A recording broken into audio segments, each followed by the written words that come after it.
আজকে একদম ভিন্ন স্বাদের একটা রেসিপি আপনাদের সাথে শেয়ার করতে যাচ্ছি। তাই ভিডিওটি না টেনে শুরু থেকে শেষ পর্যন্ত দেখতে থাকুন।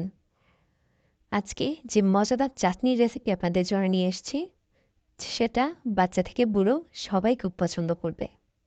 এই গ্যারান্টি আমি দিচ্ছি। আর এই চাটনিটার উপকরণে একটু আলাদা, আর এতে অনেক কিছু যাবে। তো প্রথমে কিন্তু টমেটোগুলোকে একদম ছোট করে কেটে নিচ্ছি। এরপরে আপনারা চাইলে সব ধরনের ফল এই চাটনিটায় ব্যবহার করতে পারেন। আঙুর থেকে শুরু করে আপেল, খেজুর, আনারস সব কিছুই কিন্তু ভালো লাগবে। তবে অবশ্যই সব কিছুকে একটু ছোট ছোট করে কেটে নিতে হবে। এই চাটনির মধ্যে আরেকটা জিনিস যেটা স্পেশাল, সেটা হচ্ছে তেঁতুল। তেঁতুলের কাঠ এই চাটনিটায় ব্যবহার করব। সেই জন্য তেঁতুলটা কিছুক্ষণ আগে থেকেই ভিজিয়ে রাখতে হবে। রান্না শুরু করার আগে বেসিক কিছু জিনিস আপনাদেরকে বলে রাখছি। চাটনি রান্নার জন্য প্রথমে যে ফোড়নটা তৈরি করব, সেই জন্য আমরা সাদা তেল ব্যবহার করব। আর ফোড়নে যাবে সর্ষে আর মৌরি। এছাড়া কোনো ঝাল জাতীয় জিনিস কিন্তু আমরা এই চাটনিতে দিব না। আমি অনেককেই দেখেছি যে চাটনির মধ্যেও অনেকে মরিচ দিয়ে দেয়, কিন্তু ওরকম ঝাল ফ্লেভারের কোনো চাটনি কিন্তু এটা না। আর সবশেষে আমরা যেটা করব সেটা হচ্ছে কিছুটা সর্ষে বাটা দিব। এই সর্ষে বাটার জন্য কিন্তু এই চাটনিটার স্বাদ একদম অন্যান্য চাটনির থেকে আলাদা হবে। আর এই চাটনিটায় আমি ড্রাই ফ্রুট ব্যবহার করব।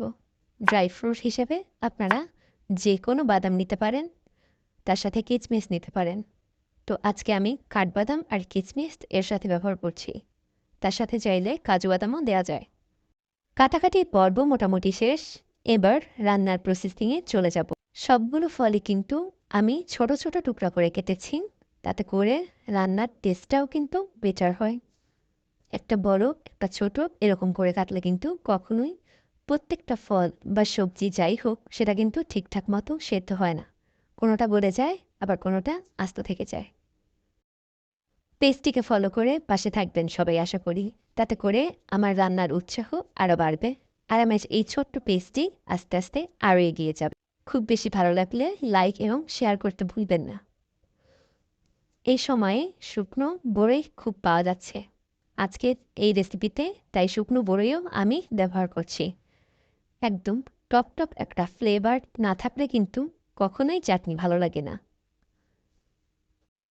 কারো বাড়িতে যদি সব ধরনের ফল নাও থাকে, তাহলেও কিন্তু এই চাটনিটা বানানো যাবে যে কয়েকটা উপকরণ আছে সেগুলো দিয়ে। সেই ক্ষেত্রে আপনারা চেষ্টা করবেন টমেটোর সাথে টক জাতীয় দু একটা ফল, যেমন বড়ই বা তেঁতুল, এগুলো ব্যবহার করতে। তো ফোড়নটা কিন্তু একদম পুড়ে ফেলা যাবে না। ফোড়নটা হালকা একটু ঘ্রাণ ছেড়ে আসলেই তখন আমরা সবগুলো ফল দিয়ে কিছুটা জল দিয়ে ঢেকে দেব। এই সময়ে সামান্য লবণ দিতে হবে। চাটনিতে কিন্তু খুব বেশি লবণ দেওয়া যায় না। 10 মিনিট মতো যখন এটা ঢেকে রান্না করা হবে, তখন কিন্তু টমেটো আর অন্যান্য ফল একদম সেদ্ধ হয়ে যাবে।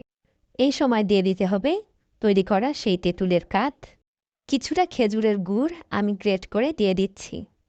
আর এই রান্নায় আমি চিনির শিরা দিচ্ছি। তবে যদি চিনির শিরা আপনাদের তৈরি করা না থাকে, তাহলে আপনারা চিনিও এখানে দিয়ে দিতে পারেন।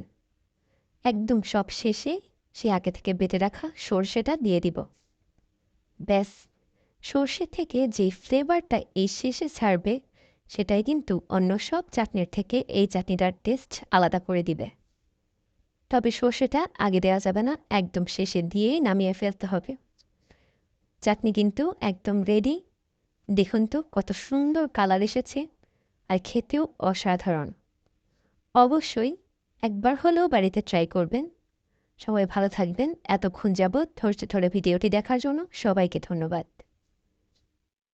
রেসিপি বক্স পেজটিতে নতুন কোনো ভিডিও নিয়ে আবার আশা করছি খুব শীঘ্রই আপনাদের কাছে হাজির হব।